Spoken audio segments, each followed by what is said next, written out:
माँ अपने बेटे को अनाथ आश्रम में क्यों भेज दिया? आप इसे एक शिक्षाप्रद कहानी के माध्यम से सुनते हैं तो जरूर समझेंगे कि एक छोटे से गांव में माया नाम की एक महिला अपने बेटे आर्यन के साथ रहती थी।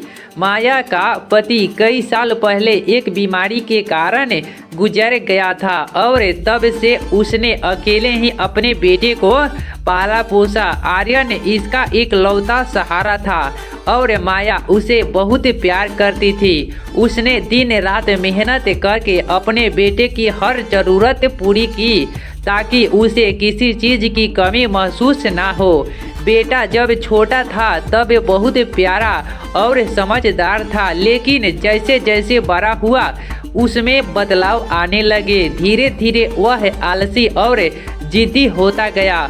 माया ने उसे समझाने की कई कोशिश की, लेकिन आर्यन ने उसकी एक भी नहीं सुनी। अब तो उसकी आदतें इतनी बिगड़ गई कि वह माँ की मेहनत और उसकी तकलीफ का बिल्कुल भी परवाह नहीं करता था। वह सिर्फ अपने दोस्तों के साथ समय बिताने और मौज मस्ती करने में ही लगा रहता था। माया को कई बार आस पड़ोस के लोग आकर बताते कि आर्यन गलत संगत में पड़ गया है। वह घर की चीजें चुरा कर बेचने लगा था और बाहर दोस्तों के साथ पैसे उड़ाने लगा था। माया को बहुत दुख होता, लेकिन फिर भी उसने बेटे को सुधारने की कोशिश जारी रखी।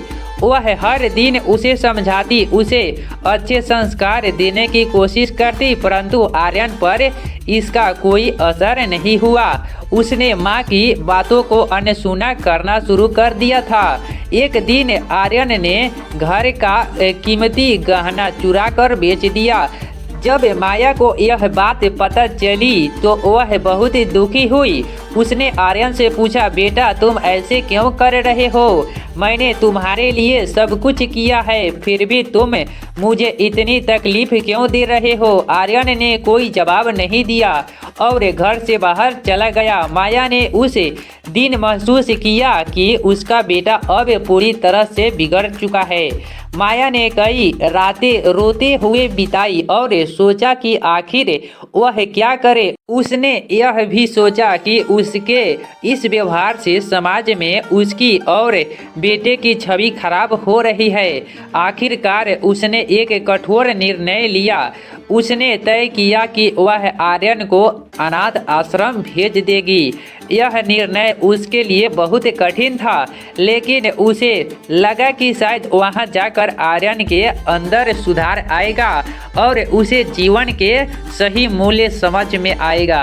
अगले दिन माया ने आर्यन को बुलाया और कहा, बेटा मैंने तुम्हें भविष्य के लिए एक निर्णय लिया है। मैं तुम्हें अनाथ आश्रम भेज रही हूँ। शायद वहाँ तुम्हें यह समझ में आए कि जीवन में मेहनत, अनुशासन और अच्छे संस्कार कितने जरूरी होते हैं। यहाँ रहते हुए तुम्हें मेरी मेहनत की कोई कदर नहीं है, लेकिन मुझे उम्मीद है कि वहाँ तुम समझ पाओगे। आर्यन को यह सुनकर धक्का लगा।